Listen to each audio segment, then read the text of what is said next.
Kimberlee Goodman. Why did you begin playing the flute?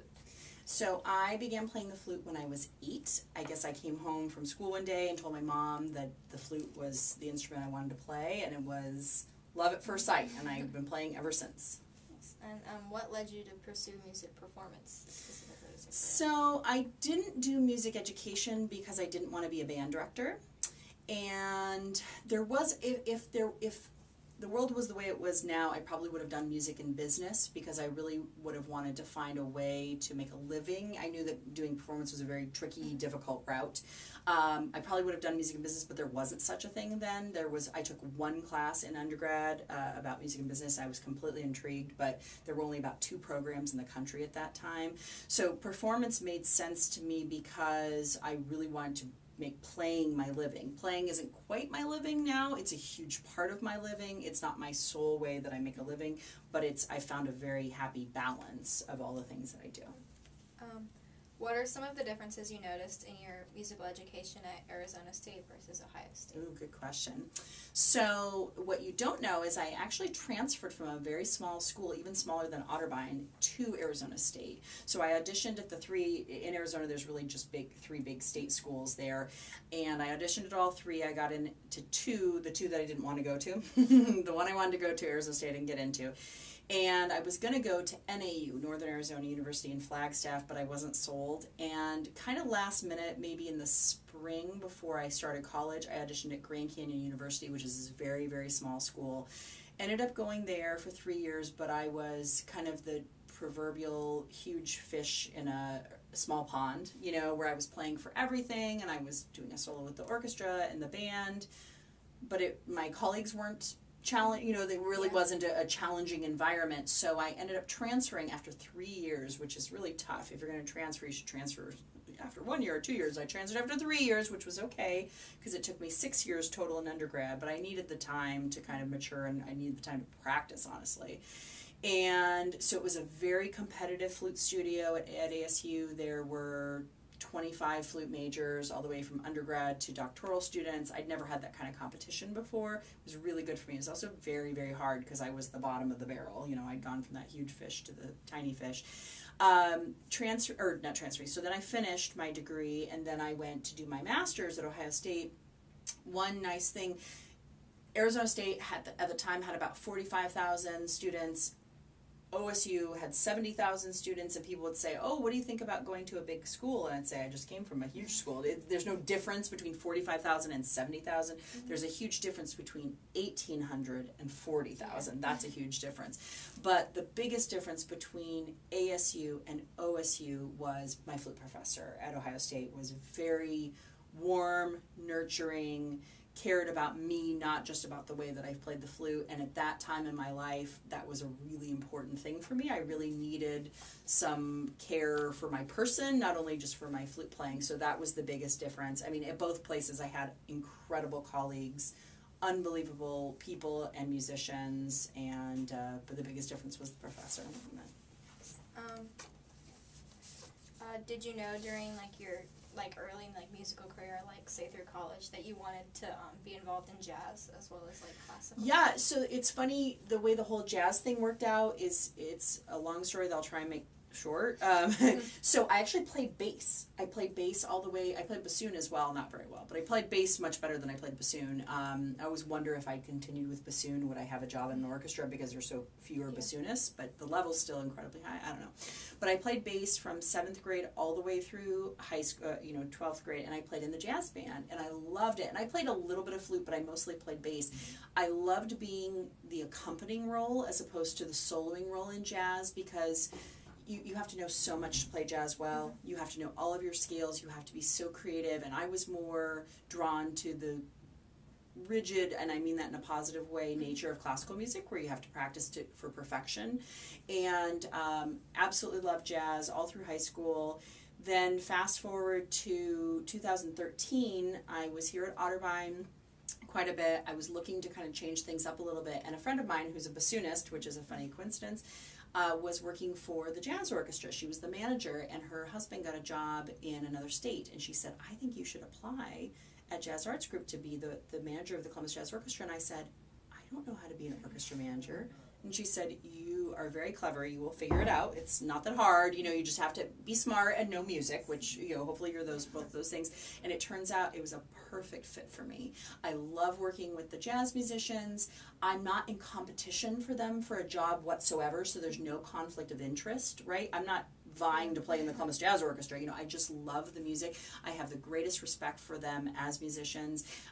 As part of my job, I get to work with all of our guest artists that come from around the world. I get to drive them around. I take care of all of their transportation, their flight and their hotel and all of that. I take care of all of the logistics. I do their itinerary for the week, and I make it possible so all they have to do is walk on stage and play the trumpet or sing or play the bass or whatever. And it's so much fun because I get to bring in both of my worlds, all of the people I know in the music world in Columbus. So like, for example, we have this woman that comes and she plays the bass, but she doesn't travel with her instrument. So I can call Dr. Bates, and he is a student that we rent the bass from. So then I have to do the check request to get him paid. We have to logistically get the bass there, make sure it's good. I have to call in the piano tuner. It's just bringing in a lot of different loose ends, and there's something about that is really suited for my personality.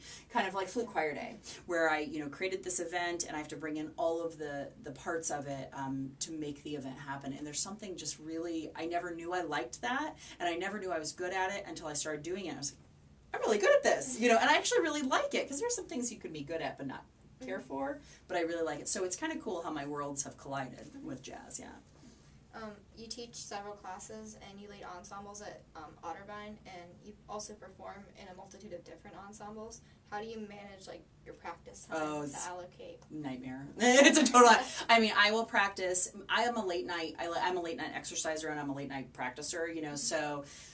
Sometimes if I've been at the office until 5 and then I come here and I teach until 8, I will go home and I will practice at 9 or 10 o'clock at night, which is fine by me. Actually, I really like it. Luckily, I have wonderful neighbors who are happy I play the flute and not the trombone. Can you imagine? Or the trumpet or the snare drum or something, So I've never had a single person complain about me practicing late at night. Don't practice piccolo late at night. I'll practice that during the day, but not at night. But it's very difficult. I've had to get very, very efficient with my practicing. I don't have hours and hours a day. I wish I did, because I love, nothing makes me happier than having the flute to my face, but I have to be very, very efficient. I have to know what's coming up. For example, tomorrow I have a flute quartet concert, so all week long, every night, usually done some earlier nights this week, thank goodness. I'm not normally, but 9 o'clock at night, I sit down, I'm spending 45 minutes to an hour just getting the music ready. Spring is going to be really busy because we are learning a whole bunch of new music, so it's just really being very organized and having my time management skills down. So, if you had the opportunity to redo your musical career, what would you do differently? Well, I can tell you the very first thing is, and this is no one's fault, but I should have had a better teacher earlier on. I had a trumpet player, which was not his fault. That was my first band director, and I started with a really bad embouchure, really pulled back and tight. That took until grad school to fix, if you can imagine. And luckily I had a very patient teacher, my teacher at Ohio State, who went through a major embouchure change with me that transformed my flute playing. So that would be the first thing. Second thing is my junior high band director, who was an amazing woman. She passed away recently from cancer. She made a mistake, and then she kept me as a student all through high school, and she was a clarinet player. She should have given me up. She should have given me up. She made a mistake. She had no way of knowing I was going to get a doctorate in flute. How would you ever know that about a 12-year-old? You wouldn't know that. But I really should have been with a flute player much earlier on. Now, the outcome, I think, was the same. I think the level of ability and talent that I have, I don't think the outcome would have changed. The path would have been a lot easier, though. And I think I would have had some different opportunities in high school. I would have made it into the youth orchestras and made it into All-State. I'd make it to the regional level, but I could never get it to that next level. It's because I didn't have a real flute teacher, who really could teach me the flute-specific things. Now, the teachers that I did have taught me great things about music. An amazing high school band director who was obsessed with opera, and I learned to love opera and all of that. But that is my one regret, is I wish my flute training had been different, and I wish I'd had piano. I so wish that I'd started piano at age 10 or something. That would have made undergrad much easier. And I wish I could play piano now. I learned enough to pass my proficiencies. I can't play piano now. It makes me sad. What would you not change or do differently? What are you glad that you did? I'm very glad that I transferred. I'm very glad that I'm very glad that I did my master's at Ohio State. I had the opportunity to go to North Texas, which is, I don't think anybody would argue, is a better music school overall, but the flute professor would have been a bad fit for me. My undergrad flute teacher was not the most nurturing and caring person, and was very hard to work with, very hard to please, and it was difficult for me emotionally. And I think if I had gone to a similar scenario, I think I would have quit. Honestly, I really do. And I'm so glad I came to Ohio State. I found a wonderful home in Columbus, which I never could have imagined because I didn't even know where Ohio was on the map growing up in Arizona. I was like, it's somewhere in the middle over there. I don't know. I'm still not sure. Even now, my family still doesn't realize that we're on East Coast time. Like, they still think we're, anyway. But I think those are the things that I would have stayed the same. And the flute that I ended up buying, my grandmother passed away in 2001. Left my parents, and then trickled down some money to me, and we were able to buy this beautiful handmade Brannon, and it is everything. I would not change that in a million years. You know, I would have gotten a C-sharp roller on it, but that's the only other thing. It's like an extra $1,500. But yeah, no, I would say that transferring was a game changer for me, and going to the grad school I went to, and then getting the flute that I did. So. Okay, well, thank you. Thank you.